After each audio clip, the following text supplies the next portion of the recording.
ሴት ልጅ ራሷን መከላከል ስትችል እንዴት ደስ እንደሚል ምን ማለት እንደፈለግኩኝ በዛሬው ፊልም ትረዱኛላችሁ። ሰላም እንዴት ናችሁ? ዛሬ አንድ አሪፍ ያልኩትን ፊልም ይዤላችሁ መጥቻለሁ።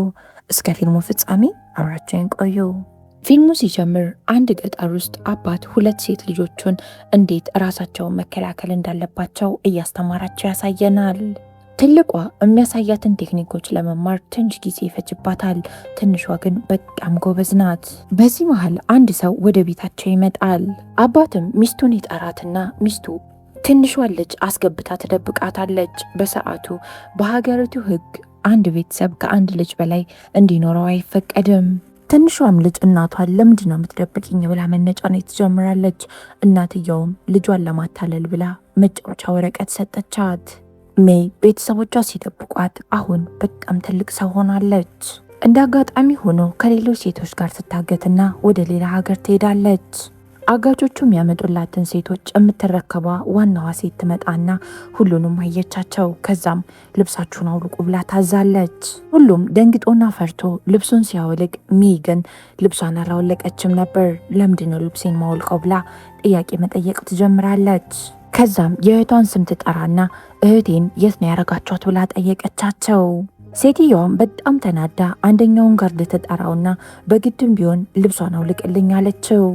ይሄም ጠባቂ የሜይን ልብስ ሊያወልቅላት ጠጋ ሲል ሳያስበው እጁን ትሰብረዋለች። ጓደኛውን ሊያግዝ ሌላኛው ቦዲጋርድ ይመጣል። እሱንም ጣለችው። አንድ በአንድ ቦታው ላይ የነበሩ ጠባቂዎቹን በጠቅላላ ትዘርራቸዋለች። አንዳቸውም ጫፏን አልነኳትም። ከዛም እቺ ዋናዋን ሴት ትይዛትና አሁን መልስ እፈልጋለሁ እህቴ የት ነው ያለችው ብላ ትጠይቃለች።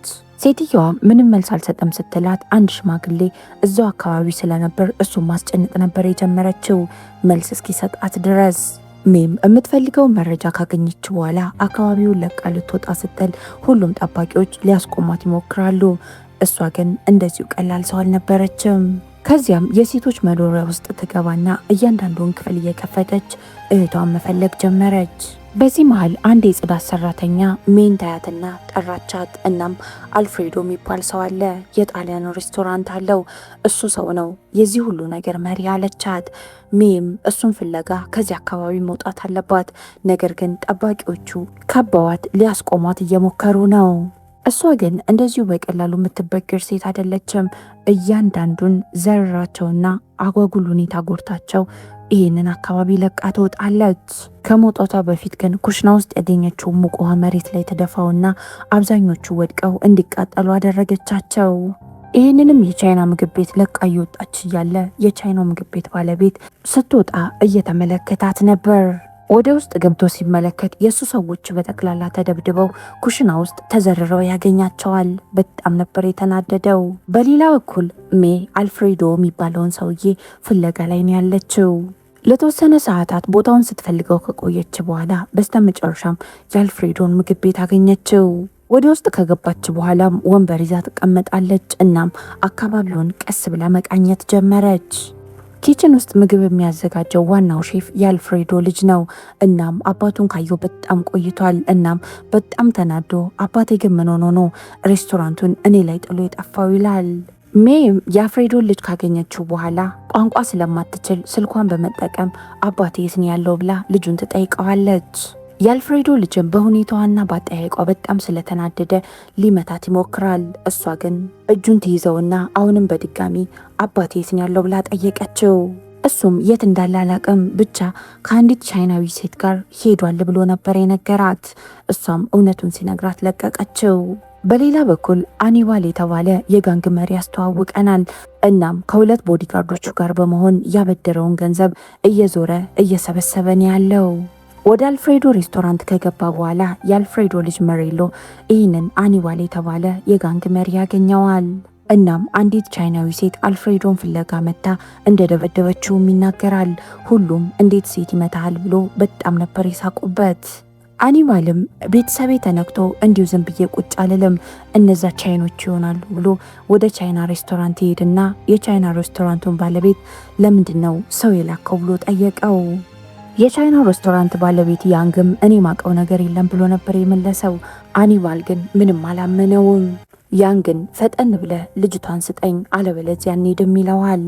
በሌላ በኩል የአልፍሬዶ ሚስት እሷን ትቶ ከአንዲት ቻይናዊ ሴት ጋር ለመዝናናት እንደሄደ ስታውቅ በጣም ተናዳ ልብሶቹን ከቁምሳጥን ውስጥ እያወጣች ትበትናለች። ቻይኖቹም ልጅቷን አናቃትም ስላሉ አኒባል ተመልሶ ማርሴሎ ጋር ይመጣና ልጅቷ ምንድነው የምትመስለው ንገረኝ ይለዋል።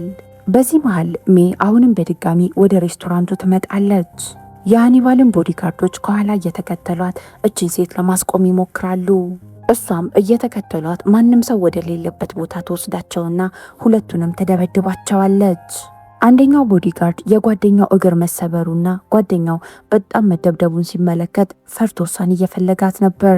እሱም አልቀረለትም። እሱንም ዘርራ ጣለችው። ቦዲጋርዶቹም ለአኒባል ይደውሉለትና የተፈጠረውን ነገር ይነግሩታል።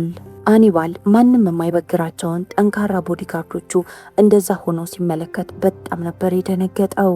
ማርሴሎም አገር ሰላም ብሎ ቁጭ ብሎ ገና ምግብ ሊበላ ሲል አሁንም በድጋሚ ሜይ አንድ ሰው ይዛ ወደዛ ሬስቶራንት ተመልሳ ትመጣለች።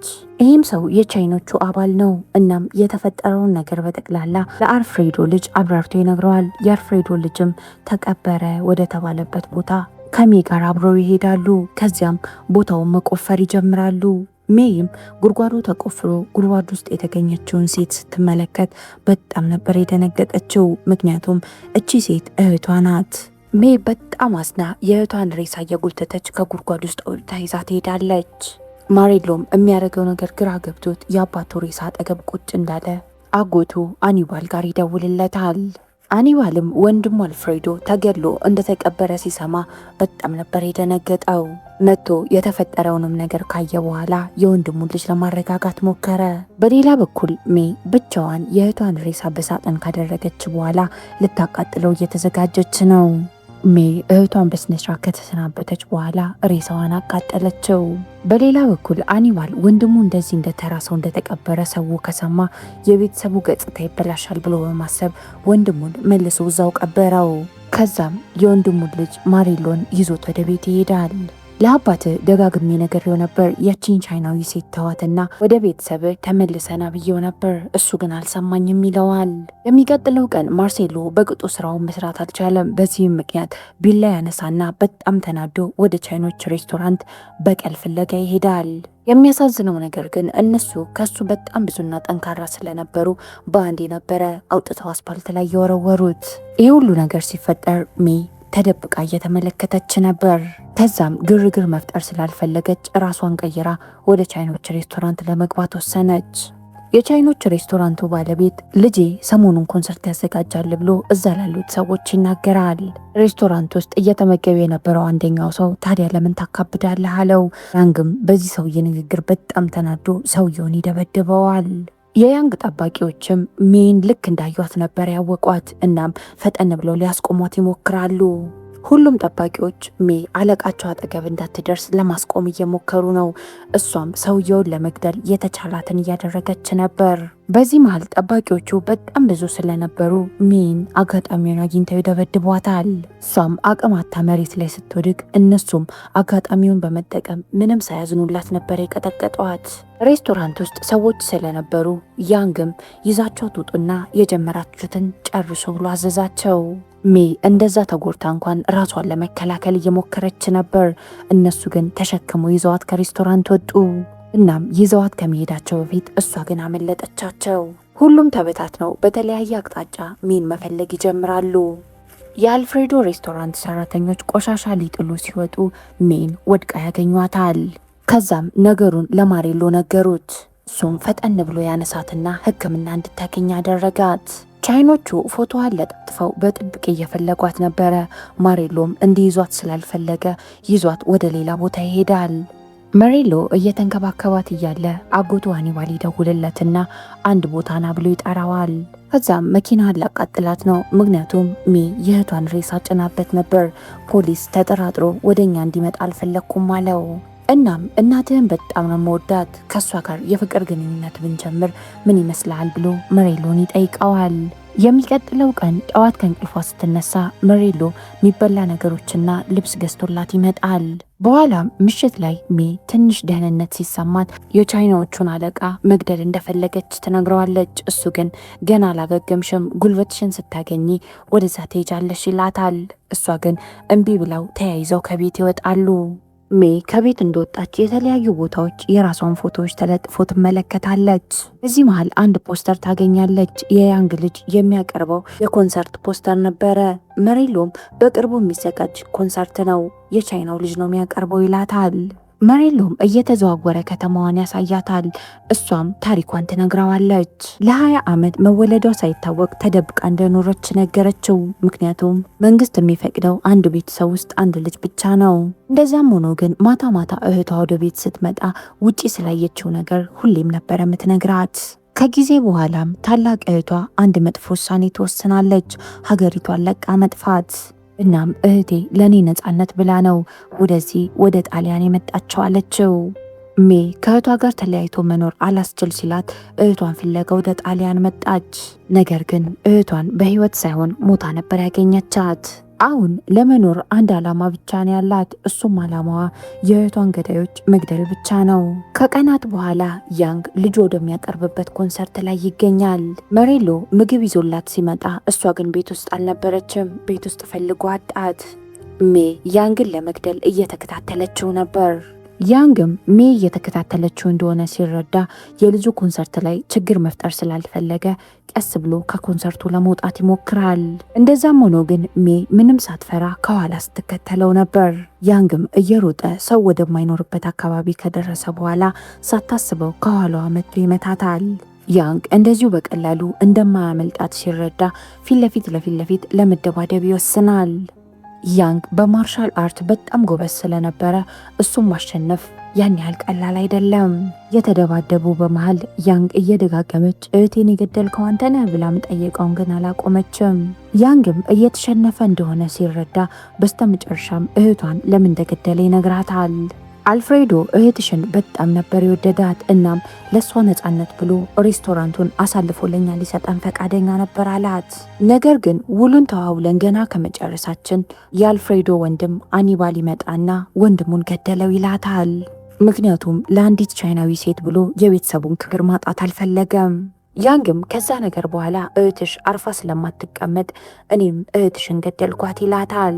ይህንን ስትሰማ በጣም ነበር ያዘነችው። ያንግም አጋጣሚውን በመጠቀም እሷን ለማጥቃት ይሞክራል። እሷ ግን እንደዚህ በቀላሉ የምትሸነፍ ሴት አይደለችም። በጣም ተናዳ እህቷን አሰቃይቶ እንደገደለ እሱንም አሰቃይታ ትገለዋለች። የሚቀጥለው ቀን ሜ መሬሎን ለማየት ትሄድና የተፈጠረውን ነገር በጠቅላላ ነገረችው። መሬሎም ለአባቱ ሞት የገዛ አጎቱ ተጠያቂ እንደሆነ ሲረዳ በጣም ነበር የደነገጠው። ምንም ሳያቅማማ በሩን ሜ ላይ ቆልፎባት አጎቱን ለመግደል ይሄዳል። በሌላ በኩል አኒባል የወንድሙን ሚስጥራት ሊጋብዝ ሬስቶራንት ውስጥ ነው ያሉት። መሬሎም አኒባል ሬስቶራንት ውስጥ እንዳለ ሲረዳ ምግብ መስራት ይጀምራል። ከዛም ምግቡንም ካቀረበ በኋላ አጠገባቸው ቁጭ ብሎ ምቾት እንዳይሰማቸው ማድረግ ጀመረ። አኒባልም የሆነ ነገር ትክክል እንዳልሆነ ስለተረዳ ለመሄድ ብድግ ይላል። መሬሎም እናቱን ካረጋጋት በኋላ መጣው ብሎ ተነስቶ ይሄዳል። ሜ መሬሎ እንዳይጎዳ በማሰብ እየሮጠች ወደ ሬስቶራንቱ ለመሄድ ትሞክራለች። ሜ ሬስቶራንት ስትደርስ ያገኘችው የመሬሎን እናት ብቻ ነበር። መሬሎ አኒባልን ብቻውን ያገኘውና ያወጣጣዋል። እውነት ነው አባቴን የገደልከው አንተ ነህ ብሎ ጠየቀው። መሬሎ ማብራሪያውና ምክንያቶቹን ካጎቱ ቢሰማም እንዴት አባቴን ገደልከው ብሎ በጣም ተናዶ አጎቱን መደብደብ ጀመረ። ከዛም አባቱ ለሱ የከፈለለትን መስዋዕትነቶች ማብራራት ይጀምራል። አኒባልም በጣም ተናዶ ሽጉጥ ያወጣና መሬሎ ላይ ደቅንበታል። በዚህ መሃል ሜ እና የመሬሎ እናት ቦታው ላይ ይደርሳሉ። አኒባል ከዚህ ነገር መውጫ ቀዳዳ እንደሌለው ሲረዳ ሽጉጡን አዙሮ ራሱን ገደለ። ይህ ሁሉ ነገር ከተፈጠረ 10 ዓመታቶች አለፉ። ሜ ወደ ቻይና ተመልሳ የአባቷን ስም ማስጠራቷን ቀጠለች። ልጆችን እየሰበሰበች ኩንጉፉ ታስተምራለች።